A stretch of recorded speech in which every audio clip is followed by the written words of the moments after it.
दिल्ली की गद्दी केवल एक सिंहासन नहीं थी। ये शक्ति, प्रतिष्ठा, धन और पूरे भारतीय उपमहाद्वीप पर अधिकार का प्रतीक थी। जो भी दिल्ली पर बैठता वो खुद को हिंदुस्तान का बादशाह घोषित करता। लेकिन इतिहास में कई बार ऐसा हुआ कि इस गद्दी के लिए अपने ही खून ने एक दूसरे का खून बहाया। मुगल साम्राज्य के अंदर सबसे खतरनाक लड़ाइयां बाहरी दुश्मनों से नहीं बल्कि अपने ही परिवार के भीतर हुईं। यही संघर्ष धीरे धीरे उस विशाल साम्राज्य को कमजोर करने लगा जिसने कभी पूरे उत्तर भारत को अपने अधीन कर लिया था। मुगल साम्राज्य की शुरुआत बाबर से हुई, लेकिन जैसे जैसे ये साम्राज्य बड़ा होता गया वैसे वैसे दिल्ली की गद्दी का महत्व और भी बढ़ गया। बादशाह के मरते ही सवाल उठता था कि अब अगला शासक कौन होगा। मुगल परंपरा में उत्तराधिकार का कोई स्पष्ट नियम नहीं था, यानी ये तय नहीं था कि राजा का बड़ा बेटा ही अगला बादशाह बनेगा। इसका परिणाम ये हुआ कि हर राजकुमार खुद को गद्दी का असली हकदार समझता था। जैसे ही बादशाह बूढ़ा होता या उसकी मृत्यु होती, पूरे साम्राज्य में सत्ता की लड़ाई शुरू हो जाती। दिल्ली की गद्दी की सबसे प्रसिद्ध लड़ाई शाहजहां के बेटों के बीच हुई। शाहजहां के 4 बेटे थे: दारा शिकोह, शुजा, औरंगजेब और मुराद। इन चारों में दारा शिकोह सबसे बड़ा था और शाहजहां का पसंदीदा भी। दरबार के कई बड़े सरदार भी दारा का समर्थन करते थे, क्योंकि वो उदार और विद्वान माना जाता था। दारा शिकोह का व्यक्तित्व केवल एक योद्धा का नहीं बल्कि एक दार्शनिक का था। वो हिंदू और मुस्लिम परंपराओं को समझने में रुचि रखता था और उसने उपनिषदों का फारसी में अनुवाद भी करवाया था। लेकिन राजनीति केवल विद्वता से नहीं चलती। औरंगजेब बिल्कुल अलग स्वभाव का था। वो बेहद महत्वाकांक्षी, अनुशासित और रणनीतिक सोच वाला था। उसके लिए सत्ता केवल अधिकार नहीं बल्कि लक्ष्य थी। उसे पता था कि अगर वो सही समय पर कदम उठाए तो वो दिल्ली की गद्दी हासिल कर सकता है। शाहजहां के बीमार पड़ते ही साम्राज्य में अफवाहें फैलने लगीं कि बादशाह जल्द मर सकता है। यही वो क्षण था जब मुगल इतिहास का सबसे बड़ा उत्तराधिकार युद्ध शुरू हुआ। दारा शिकोह ने खुद को उत्तराधिकारी घोषित कर दिया और दिल्ली तथा आगरा के दरबार पर नियंत्रण बना लिया। लेकिन उसके भाइयों ने इसे स्वीकार नहीं किया। बंगाल में बैठे शुजा ने खुद को बादशाह घोषित कर दिया। गुजरात में मुराद ने भी यही दावा किया। वहीं दक्कन में मौजूद औरंगजेब चुपचाप अपनी सेना तैयार कर रहा था। वो जानता था कि सीधे हमला करने से पहले उसे अपने विरोधियों को रणनीति से कमजोर करना होगा। इस बीच पूरे साम्राज्य में अस्थिरता फैल गई। सूबेदार और सरदार सोचने लगे कि किस राजकुमार का साथ देना उनके लिए सुरक्षित होगा। मुगल प्रशासन का बड़ा हिस्सा व्यक्तिगत वफादारी पर आधारित था, इसलिए कई शक्तिशाली अमीर अलग अलग राजकुमारों के साथ जुड़ने लगे। दिल्ली की गद्दी अब केवल एक पारिवारिक विवाद नहीं रह गई थी, बल्कि पूरे साम्राज्य के भविष्य का सवाल बन चुकी थी। औरंगजेब ने सबसे पहले मुराद से गठबंधन किया। उसने मुराद को विश्वास दिलाया कि अगर वे दोनों मिलकर दारा को हरा दें तो बाद में सत्ता को बांट लेंगे। मुराद ने इस प्रस्ताव को स्वीकार कर लिया, क्योंकि उसे भी दिल्ली की गद्दी चाहिए थी। दोनों भाइयों की संयुक्त सेना उत्तर की ओर बढ़ने लगी। दूसरी ओर दारा शिकोह को विश्वास था कि वो अपने पिता शाहजहां और दरबार के समर्थन से जीत जाएगा। लेकिन वो युद्ध की रणनीति में उतना कुशल नहीं था जितना उसका भाई औरंगजेब था। दारा ने जल्दी जल्दी सेना तैयार की, लेकिन उसकी योजना स्पष्ट नहीं थी। 1658 में दोनों सेनाएं आमने सामने आईं। ये युद्ध केवल 2 भाइयों के बीच नहीं था, बल्कि 2 अलग अलग दृष्टिकोणों के बीच था। एक तरफ दारा शिकोह था, जो अपेक्षाकृत उदार और बौद्धिक शासक के रूप में देखा जाता था। दूसरी तरफ औरंगजेब था, जो कठोर अनुशासन और धार्मिक नीतियों के लिए जाना जाता था। समूचे उत्तर भारत की निगाहें इस संघर्ष पर टिक गई थीं। व्यापारियों को डर था कि अगर युद्ध लंबा चला तो व्यापार ठप हो जाएगा। किसानों को भय था कि सेना की आवाजाही से उनके खेत नष्ट हो जाएंगे। लेकिन सत्ता की लड़ाइयों में आम लोगों की चिंता शायद ही कभी मायने रखती है। युद्ध के पहले चरण में दारा को लगा कि उसकी सेना मजबूत है, लेकिन औरंगजेब ने चालाकी से युद्ध की रणनीति बनाई। उसने अपनी सेना को इस तरह व्यवस्थित किया कि दारा की सेना भ्रम में पड़ जाए। धीरे धीरे युद्ध का पलड़ा औरंगजेब की तरफ झुकने लगा। ये वही क्षण था जब मुगल इतिहास की दिशा बदलने वाली घटनाएं शुरू हुईं। दिल्ली की गद्दी के लिए शुरू हुआ ये संघर्ष केवल एक व्यक्ति की जीत या हार की कहानी नहीं था। ये उस साम्राज्य के भविष्य को तय करने वाला संघर्ष था, जिसने आने वाले दशकों में भारत के राजनीतिक और सामाजिक इतिहास को गहराई से प्रभावित किया। दिल्ली की गद्दी के लिए शुरू हुआ यह संघर्ष अब केवल अफवाहों और राजनीतिक चालों तक सीमित नहीं रहा था। शाहजहां की बीमारी की खबर पूरे साम्राज्य में फैल चुकी थी और हर राजकुमार समझ चुका था कि अब समय आ गया है कि तलवार ही फैसला करेगी कि हिंदुस्तान का असली बादशाह कौन बनेगा। दारा शिकोह दिल्ली और आगरा के दरबार पर नियंत्रण रखता था, इसलिए शुरुआत में उसे सबसे मजबूत माना जा रहा था।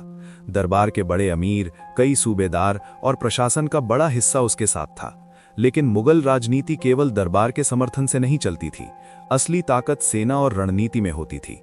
दूसरी तरफ औरंगजेब ने पूरी सावधानी के साथ अपनी योजना बनाई थी। उसने दक्कन में अपने वर्षों के सैन्य अनुभव से यह समझ लिया था कि सीधी टक्कर देने से पहले अपने विरोधियों को अलग करना जरूरी है। इसी रणनीति के तहत उसने अपने भाई मुराद से गठबंधन किया। मुराद महत्वाकांक्षी था, लेकिन राजनीति में उतना चतुर नहीं था जितना औरंगजेब था। औरंगजेब ने उसे यह विश्वास दिलाया कि दोनों मिलकर दारा को हरा देंगे और बाद में सत्ता को बांट लेंगे। मुराद ने इस प्रस्ताव को स्वीकार कर लिया, क्योंकि उसे भी दिल्ली की गद्दी चाहिए थी। दोनों भाइयों की संयुक्त सेना उत्तर की ओर बढ़ने लगी। इस बीच बंगाल में बैठे शुजा ने भी खुद को बादशाह घोषित कर दिया था। उसने अपने क्षेत्र में सिक्के तक अपने नाम से चलवा दिए थे, लेकिन उसका ध्यान मुख्य रूप से पूर्वी भारत तक ही सीमित था। इसलिए दिल्ली की गद्दी के असली संघर्ष में पहला बड़ा टकराव दारा और औरंगजेब के बीच ही होना तय था। जब औरंगजेब और मुराद की सेना उत्तर भारत की ओर बढ़ी, तब दारा शिकोह ने उन्हें रोकने के लिए अपनी सेना तैयार की। ये सेना विशाल थी और इसमें मुगल साम्राज्य के कई शक्तिशाली सेनापति थे। लेकिन समस्या ये थी कि दारा के पास युद्ध का उतना अनुभव नहीं था। वो दरबार और विचारों की दुनिया में अधिक एक्टिव रहा था, जबकि औरंगजेब ने अपने जीवन का बड़ा हिस्सा युद्ध के मैदानों में बिताया था। पहला बड़ा टकराव 1658 में धर्मत नामक स्थान पर हुआ। दारा की ओर से इस युद्ध का नेतृत्व राजपूत सेनापति जसवंत सिंह कर रहे थे। ये युद्ध बेहद भीषण था। राजपूत योद्धाओं ने पूरी वीरता के साथ लड़ाई लड़ी, लेकिन औरंगजेब की सेना बेहतर रणनीति और अनुशासन के साथ लड़ रही थी। धीरे धीरे युद्ध का पलड़ा औरंगजेब की तरफ झुकने लगा और अंततः दारा की सेना को पीछे हटना पड़ा। ये हार केवल एक सैन्य पराजय नहीं थी, बल्कि दारा की प्रतिष्ठा पर भी बड़ा आघात था। धर्मत की हार के बाद भी संघर्ष खत्म नहीं हुआ। दारा ने हार मानने से इनकार कर दिया और अपनी सेना को फिर से संगठित किया। उसे अब भी विश्वास था कि अगर वो सीधे औरंगजेब का सामना करेगा तो जीत सकता है। इसी विश्वास के साथ उसने अपनी सेना को आगरा के पास समूगढ़ के मैदान में इकट्ठा किया। समूगढ़ का युद्ध मुगल इतिहास का निर्णायक मोड़ बन गया। दोनों सेनाएं विशाल थीं और पूरे उत्तर भारत की नजरें इस युद्ध पर लगी हुई थीं। दारा शिकोह अपने हाथी पर सवार होकर सेना का नेतृत्व कर रहा था, जबकि औरंगजेब दूर से पूरी रणनीति को नियंत्रित कर रहा था। शुरुआत में ऐसा लगा कि दारा की सेना भारी पड़ रही है। उसके सैनिकों ने जोरदार हमला किया और औरंगजेब की सेना कुछ समय के लिए दबाव में आ गई। लेकिन यही वो क्षण था जब औरंगजेब की रणनीति सामने आई। उसने अपनी सेना को पीछे हटने का आदेश दिया, जिससे दारा को लगा कि दुश्मन हार रहा है। दारा की सेना आगे बढ़ी, लेकिन ये पीछे हटना वास्तव में एक जाल था। जैसे ही दारा की सेना आगे बढ़ी, औरंगजेब ने चारों ओर से घेरकर हमला कर दिया। इस अचानक हुए हमले से दारा की सेना में अफरा तफरी मच गई। कई सैनिकों को समझ ही नहीं आया कि क्या हो रहा है। मैदान में भ्रम फैल गया और धीरे धीरे दारा की सेना बिखरने लगी। दारा शिकोह ने स्थिति संभालने की कोशिश की, लेकिन अब बहुत देर हो चुकी थी। उसकी सेना हारने लगी और अंततः उसे मैदान छोड़कर भागना पड़ा। समूगढ़ की हार ने मुगल साम्राज्य की दिशा बदल दी। इस युद्ध के बाद औरंगजेब का रास्ता लगभग साफ हो गया था। वो तेजी से आगरा की ओर बढ़ा, जहां शाहजहां अब भी जीवित थे, लेकिन अब हालात बदल चुके थे। औरंगजेब जानता था कि अगर उसे गद्दी चाहिए तो उसे केवल अपने भाइयों को नहीं, बल्कि अपने ही पिता को भी सत्ता से दूर करना होगा। आगरा पहुंचने के बाद औरंगजेब ने किले को घेर लिया। शाहजहां के पास बहुत कम विकल्प बचे थे। अंततः उन्होंने आत्मसमर्पण कर दिया और औरंगजेब ने उन्हें आगरा के किले में कैद कर लिया। ये घटना मुगल इतिहास की सबसे भावनात्मक और विवादास्पद घटनाओं में से एक थी। एक बेटा अपने ही पिता को कैद कर रहा था ताकि वो दिल्ली की गद्दी पर बैठ सके। लेकिन संघर्ष अभी पूरी तरह खत्म नहीं हुआ था।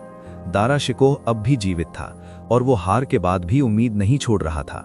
वो अलग अलग क्षेत्रों में जाकर समर्थन जुटाने की कोशिश कर रहा था। उसे उम्मीद थी कि अगर वो फिर से सेना इकट्ठा कर ले तो औरंगजेब को चुनौती दे सकता है। दिल्ली की गद्दी की ये लड़ाई अभी अपने सबसे क्रूर और निर्णायक चरण में प्रवेश करने वाली थी। आने वाले समय में ये संघर्ष केवल दो भाइयों के बीच का युद्ध नहीं रह जाएगा, बल्कि विश्वासघात, राजनीति और सत्ता की निर्मम सच्चाई का ऐसा अध्याय बनेगा जिसने पूरे मुगल साम्राज्य की दिशा बदल दी। समूहगढ़ की हार के बाद दारा शिकोह का जीवन पूरी तरह बदल चुका था। जो व्यक्ति कुछ समय पहले तक मुगल साम्राज्य का सबसे शक्तिशाली उत्तराधिकारी माना जाता था, वही अब एक भगोड़ा बन चुका था। लेकिन दारा शिकोह ने हार के बाद भी उम्मीद नहीं छोड़ी। उसे अभी भी विश्वास था कि हिंदुस्तान के कई राजा और सूबेदार उसके साथ खड़े होंगे और वो फिर से अपनी ताकत इकट्ठा कर सकेगा। इसी उम्मीद के साथ वो उत्तर भारत से निकलकर पश्चिम की ओर बढ़ा। दारा जानता था कि अगर उसे दोबारा सेना खड़ी करनी है तो उसे उन क्षेत्रों में जाना होगा जहां उसके समर्थक मौजूद हैं। इसलिए वो पंजाब और सिंध की ओर गया। कई जगहों पर उसे सहानुभूति तो मिली, लेकिन अब हालात बदल चुके थे। समूहगढ़ की हार के बाद कई लोग ये समझ चुके थे कि औरंगजेब अब सत्ता का असली दावेदार बन चुका है। ऐसे में बहुत से अमीर और सरदार दारा का खुलकर समर्थन करने से डरने लगे। दूसरी तरफ औरंगजेब ने समय बर्बाद नहीं किया। उसने अपनी जीत को स्थायी बनाने के लिए तेजी से कदम उठाए। आगरा पर कब्जा करने के बाद उसने दिल्ली और पूरे साम्राज्य के प्रशासन को अपने नियंत्रण में लेना शुरू कर दिया। दरबार के कई प्रभावशाली लोगों ने भी धीरे धीरे उसका साथ देना शुरू कर दिया, क्योंकि वे समझ चुके थे कि अब सत्ता उसी के हाथ में जाने वाली है। लेकिन औरंगजेब की सबसे बड़ी चिंता अभी भी उसके भाई थे। दारा शिकोह तो भाग चुका था, लेकिन बंगाल में शुजा और गुजरात में मुराद अब भी मौजूद थे। अगर इन दोनों ने मिलकर विद्रोह किया तो स्थिति फिर से जटिल हो सकती थी। इसलिए औरंगजेब ने एक एक करके अपने सभी भाइयों को समाप्त करने की योजना बनाई। सबसे पहले उसने मुराद को अपने रास्ते से हटाया। मुराद वही भाई था जिसके साथ मिलकर औरंगजेब ने दारा के खिलाफ युद्ध लड़ा था। लेकिन जैसे ही दारा कमजोर पड़ा, औरंगजेब को महसूस हुआ कि अब मुराद भी उसके लिए खतरा बन सकता है। उसने बड़ी चालाकी से मुराद को अपने साथ भोज के लिए बुलाया। मुराद को लगा कि दोनों भाई अब सत्ता को लेकर बातचीत करेंगे, लेकिन ये वास्तव में एक जाल था। भोज के दौरान ही मुराद को गिरफ्तार कर लिया गया और बाद में उसे कैद में डाल दिया गया। इस घटना ने यह साफ कर दिया कि औरंगजेब के लिए सत्ता सबसे ऊपर थी। रिश्ते, वादे और भाईचारा उसके सामने कोई मायने नहीं रखते थे। उसने धीरे धीरे अपने हर संभावित प्रतिद्वंद्वी को रास्ते से हटाना शुरू कर दिया। अब सबसे बड़ा सवाल दारा शिकोह का था। दारा लगातार भागता रहा और अलग अलग क्षेत्रों में समर्थन जुटाने की कोशिश करता रहा। उसने राजपूतों और अन्य स्थानीय शासकों से मदद मांगी, लेकिन बहुत कम लोगों ने उसका साथ दिया। कई लोग उसके विचारों और स्वभाव की प्रशंसा करते थे, लेकिन वे ये भी जानते थे कि औरंगजेब की सेना अब बहुत मजबूत हो चुकी है। कुछ समय बाद दारा सिंध और बलूचिस्तान की ओर चला गया। उसे उम्मीद थी कि वहां से वो फिर से सेना खड़ी कर सकेगा, लेकिन किस्मत अब उसके साथ नहीं थी। जिन लोगों पर उसे भरोसा था, उन्हीं में से कुछ ने उसके साथ विश्वासघात कर दिया। एक स्थानीय सरदार मलिक जीवान ने दारा को धोखे से पकड़ लिया और उसे औरंगजेब के हवाले कर दिया। जब दारा को कैद करके दिल्ली लाया गया, तब वो मुगल इतिहास का सबसे दुखद दृश्य बन गया। जो व्यक्ति कभी साम्राज्य का उत्तराधिकारी था, उसे अब एक कैदी की तरह शहर में घुमाया गया। लोगों ने उसे देखा। कई लोगों की आंखों में आंसू भी थे, क्योंकि दारा को एक उदार और ज्ञानप्रिय राजकुमार के रूप में जाना जाता था। लेकिन औरंगजेब के लिए ये केवल सत्ता की लड़ाई थी। उसने अपने दरबार में दारा के खिलाफ मुकदमा चलवाया। उस पर आरोप लगाया गया कि उसके विचार इस्लामी परंपराओं के खिलाफ हैं, क्योंकि वो हिंदू और सूफी दर्शन में रुचि रखता था। ये मुकदमा वास्तव में केवल एक औपचारिकता था। फैसला पहले ही तय हो चुका था। अंततः 1659 में दारा शिकोह को मौत की सजा दे दी गई।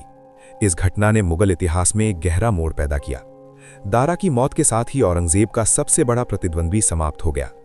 लेकिन कहानी यहीं खत्म नहीं होती। बंगाल में शुजा अब भी मौजूद था और उसने भी खुद को बादशाह घोषित कर दिया था।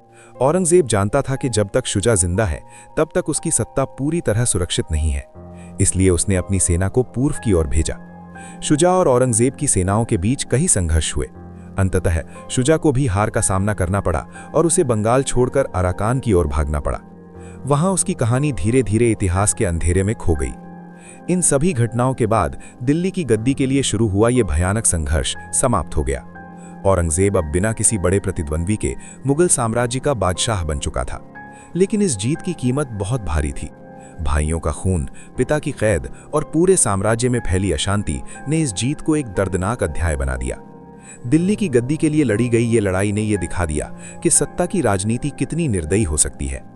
मुगल साम्राज्य अब एक नए युग में प्रवेश कर चुका था, जहां औरंगजेब की कठोर नीतियां और उसका लंबा शासन पूरे हिंदुस्तान के इतिहास को गहराई से प्रभावित करने वाला था। लेकिन इस कहानी का अंतिम अध्याय अभी बाकी था, क्योंकि औरंगजेब की जीत ने भले ही उसे गद्दी दिला दी, लेकिन यही घटनाएं आगे चलकर मुगल साम्राज्य के धीरे धीरे कमजोर होने की शुरुआत भी बन गई।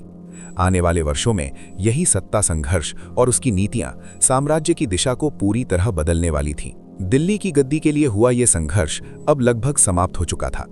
औरंगजेब अपने सभी बड़े प्रतिद्वंद्वियों को हटा चुका था। दारा शिकोह की मृत्यु हो चुकी थी, मुराद कैद में था और शुजा पराजित होकर दूर भाग चुका था। इन घटनाओं के बाद 1658 में औरंगजेब ने आधिकारिक रूप से खुद को मुगल साम्राज्य का बादशाह घोषित किया और आलमगीर की उपाधि धारण की। लेकिन ये केवल एक ताज पहनने की घटना नहीं थी, बल्कि ये मुगल इतिहास में एक नए युग की शुरुआत थी। औरंगजेब का शासन अपने स्वभाव में अपने पूर्वजों से काफी अलग था। जहां अकबर और कुछ हद तक शाहजहां ने साम्राज्य को सांस्कृतिक और धार्मिक सहिष्णुता के आधार पर चलाने की कोशिश की थी, वहीं औरंगजेब का दृष्टिकोण अधिक कठोर और धार्मिक रूप से रूढ़िवादी था। उसने सत्ता संभालते ही प्रशासन में कई बदलाव किए और अपने शासन को एक अनुशासित और कठोर ढांचे में ढालने की कोशिश की। लेकिन इस सत्ता तक पहुंचने की कहानी ने पूरे साम्राज्य को गहराई से प्रभावित किया था। दिल्ली की गद्दी के लिए भाइयों के बीच हुआ यह संघर्ष केवल एक राज परिवार की समस्या नहीं थी। इसका असर पूरे मुगल प्रशासन, सेना और समाज पर पड़ा। कई बड़े अमीर और सेनापति इस संघर्ष में अलग अलग पक्षों में बंट गए थे। जब औरंगजेब जीत गया तो उसने धीरे धीरे उन सभी लोगों को किनारे करना शुरू कर दिया जो उसके खिलाफ खड़े हुए थे। इस प्रक्रिया में मुगल दरबार का संतुलन बदल गया। पुराने दरबारी और विचारक जो दारा शिकोह के करीब थे, उनकी जगह अब नए लोग आने लगे जो औरंगजेब की नीतियों के समर्थक थे। ये बदलाव केवल दरबार तक सीमित नहीं था, बल्कि प्रशासनिक व्यवस्था तक फैल गया। औरंगजेब ने अपने शासन को मजबूत बनाने के लिए सेना को भी पुनर्गठित किया। उसे पता था कि जिस तरह उसने सत्ता हासिल की है, उसी तरह भविष्य में भी विद्रोह हो सकते हैं। इसलिए उसने सेना को अनुशासित और सक्रिय बनाए रखने पर विशेष ध्यान दिया। लेकिन दिल्ली की गद्दी के लिए हुई इस लड़ाई का एक भावनात्मक पहलू भी था, जो अक्सर इतिहास की किताबों में कम दिखाई देता है। शाहजहां, जो कभी इस विशाल साम्राज्य के सबसे शक्तिशाली शासक थे, अब आगरा के किले में कैद जीवन जी रहे थे। कहा जाता है कि अपने जीवन के अंतिम वर्षों में वे यमुना नदी के पार बने ताजमहल को देखा करते थे, जहां उनकी प्रिय पत्नी मुमताज महल की कब्र थी। ये दृश्य मुगल इतिहास के सबसे मार्मिक पलों में से एक माना जाता है। 1666 में शाहजहां की मृत्यु हो गई और इसके साथ ही एक युग का अंत हो गया। लेकिन उनके बाद जो साम्राज्य बचा था, वो पहले जैसा नहीं रहा। औरंगजेब की सत्ता मजबूत थी, लेकिन उसके शासन की दिशा अलग थी। दिल्ली की गद्दी के लिए हुई ये लड़ाई ने मुगल साम्राज्य की आंतरिक एकता को कमजोर कर दिया था। जिन भाइयों के बीच कभी साथ में परवरिश हुई थी, वही अब एक दूसरे के खून के प्यासे बन गए थे। इस संघर्ष ने यह दिखा दिया कि सत्ता का सवाल जब आता है तो रिश्ते और भावनाएं अक्सर पीछे रह जाती हैं। औरंगजेब का शासन लगभग 50 वर्षों तक चला, जो मुगल इतिहास का सबसे लंबा शासनकाल था। इस दौरान उसने साम्राज्य को भौगोलिक रूप से अपने सबसे बड़े विस्तार तक पहुंचा दिया। दक्षिण भारत तक उसकी सेना पहुंच गई और मुगल साम्राज्य का नक्शा पहले से कहीं ज्यादा बड़ा हो गया। लेकिन इस विस्तार की कीमत भी बहुत भारी थी। लगातार युद्धों और प्रशासनिक दबाव ने साम्राज्य की आर्थिक और राजनीतिक संरचना को धीरे धीरे कमजोर करना शुरू कर दिया। कई क्षेत्रों में विद्रोह होने लगे और स्थानीय शक्तियां फिर से उभरने लगीं। इतिहासकार अक्सर कहते हैं कि दिल्ली की गद्दी के लिए हुआ ये संघर्ष केवल एक उत्तराधिकार युद्ध नहीं था, बल्कि ये मुगल साम्राज्य को भविष्य को तय करने वाला क्षण था। अगर दारा शिकोह जीत जाता तो शायद साम्राज्य की दिशा अलग होती, लेकिन इतिहास में अगर की कोई जगह नहीं होती। जो हुआ वही इतिहास बन गया। औरंगजेब की जीत ने मुगल साम्राज्य को एक नई दिशा दी, लेकिन उसी दिशा ने आगे चलकर कई चुनौतियों को जन्म दिया। दिल्ली की गद्दी के लिए ये लड़ाई हमें ये भी सिखाती है कि सत्ता के लिए लड़ी गई सबसे बड़ी लड़ाइयां अक्सर केवल युद्ध के मैदान में नहीं, बल्कि परिवारों और समाजों के भीतर भी लड़ी जाती हैं। इस तरह दिल्ली की गद्दी के लिए हुआ ये संघर्ष मुगल इतिहास का सबसे नाटकीय और निर्णायक अध्याय बन गया। इसमें सत्ता की लालसा, रणनीति, विश्वासघात और मानवीय भावनाओं का ऐसा मिश्रण दिखाई देता है जो इसे केवल एक राजनीतिक घटना नहीं, बल्कि एक गहरी ऐतिहासिक कहानी बना देता है। और शायद यही कारण है कि जब भी मुगल साम्राज्य की बात होती है, दिल्ली की गद्दी की इस लड़ाई को हमेशा उस मोड़ के रूप में याद किया जाता है जिसने पूरे साम्राज्य की दिशा बदल दी।